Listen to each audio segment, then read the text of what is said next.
Hey, good morning to everybody. Happy Monday. It's Daryl here. It's not so bright and early anymore. It's 6 a.m. here in Connecticut on the East Coast. Okay, this morning I downloaded a unusual ghost video, a Halloween special, if you will.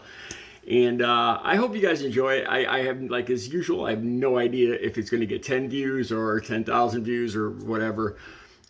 Here's something interesting too. I talked to my family after I did the whole video and downloaded it, some of my older family members, and they were very distressed that I was doing the video. They were very worried about it. I'm just going to leave that right there for now. I don't want to say any more. I'll talk more about it in the future. Okay, I want to talk about Matthew Perry a little more.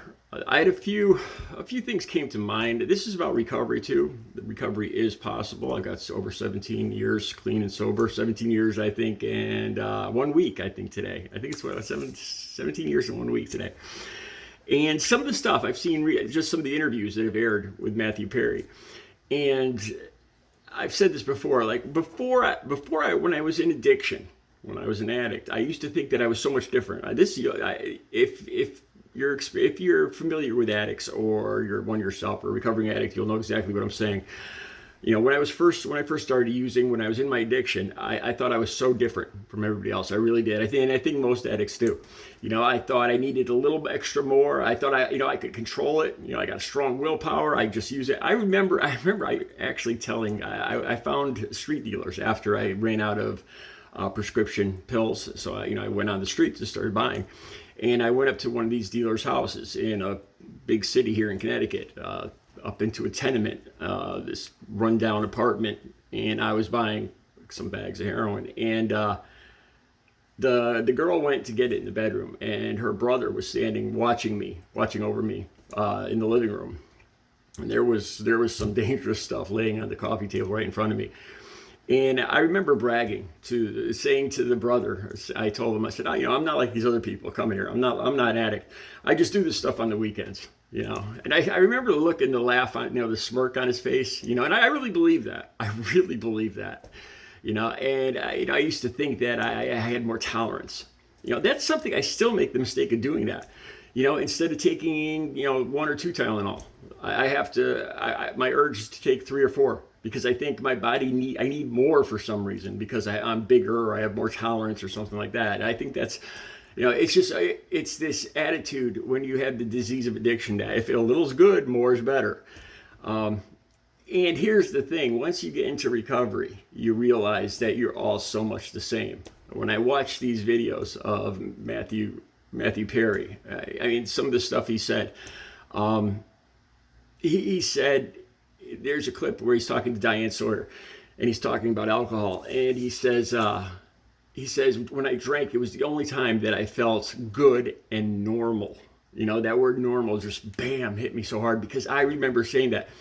I remember the first time I really felt normal was once I got into treatment, and I was on a regular methadone maintenance program. And for the first time I could remember in my life, I actually felt normal. Like I didn't feel the urge that I needed something to make me feel better.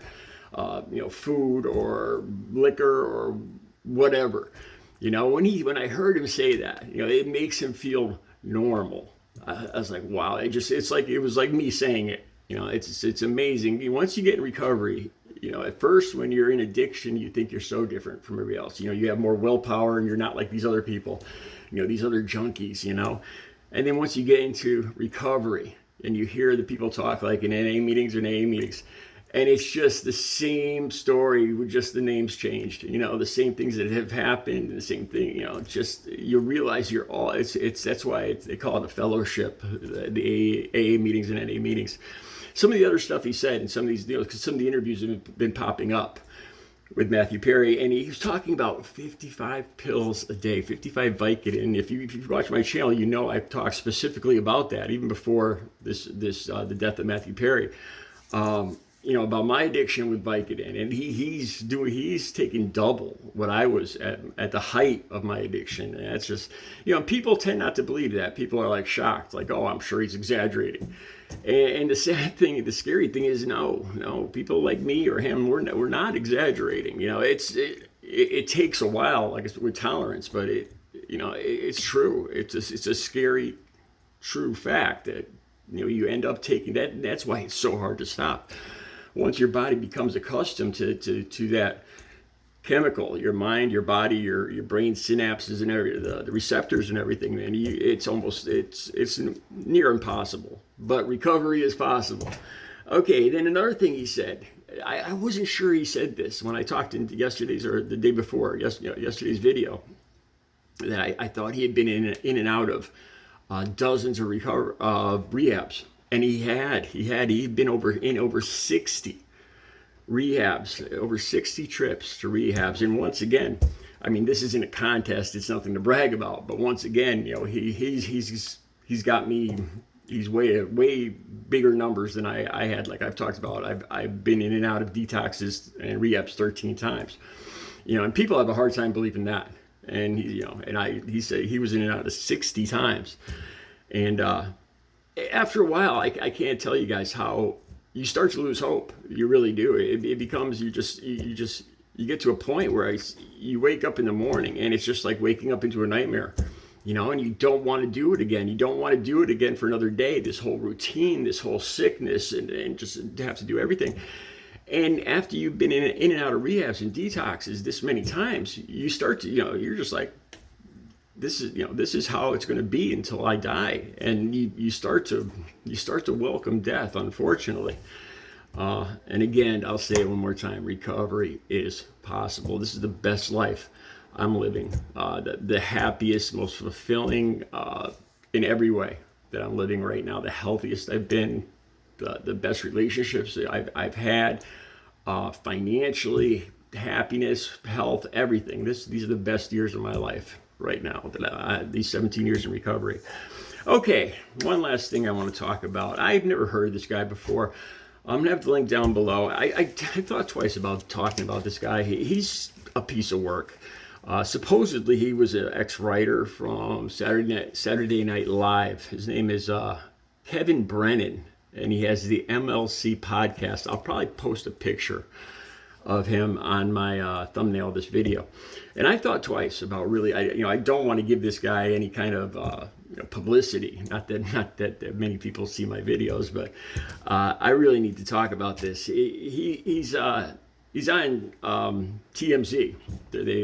They actually have an article, and I'll have that link down below. He posted this on Twitter or on X. He's posted, died in a hot tub. Ha, ha, ha, ha, ha, ha. This guy's supposedly a comedian. He fancies himself a comedian. And he was used to be a Saturday Night Live writer. And not too many people. Like I said, I'll have links down below, and you can read the comments. The post is still up. And I was disgusted by that. I mean, I don't see how, I understand there's comedy and, some things aren't funny to everybody and it's, freedom of speech and all that, but it's just, disgusting. Then there's more posts. He actually posted more stuff. He just doubles down on it in the last 24 hours. This is where it really started to make me angry. One of his posts, like yesterday or this morning, says, "Am I trending yet?" Like he just, the thing I think about is the parents, Matthew Perry's parents, seeing stuff like this. Can you imagine? Why would somebody do something like this? What is funny about this? And it gets worse. He actually says this, and this one just like it's like a knife to my gut. He says, "I love it when junkies die." Yeah. What is wrong? What is wrong with somebody that they say something like that? And I'm when you get down to it, I'm a recovering addict. I'm not still an addict, but I am so offended that somebody would say something like this. I'm speechless. I am. At first I was angry. I was like, I'd love to, this guy can't be too far. He's in New York. I actually start thinking about, geez, I wonder if I could run into this guy somewhere. And then I just think, I'm just speechless. You know, why would I love it. I love when junkies die.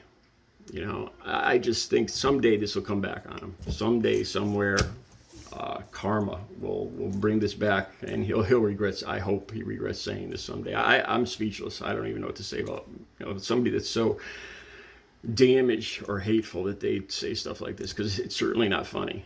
It's certainly not humor. The link will be down below so you can check it out, or even leave comments yourself to this piece of work. Kevin Brennan, the MLC podcast. All right, I'll be back later with another video. Let me know what you think in the comments. Have a great Monday.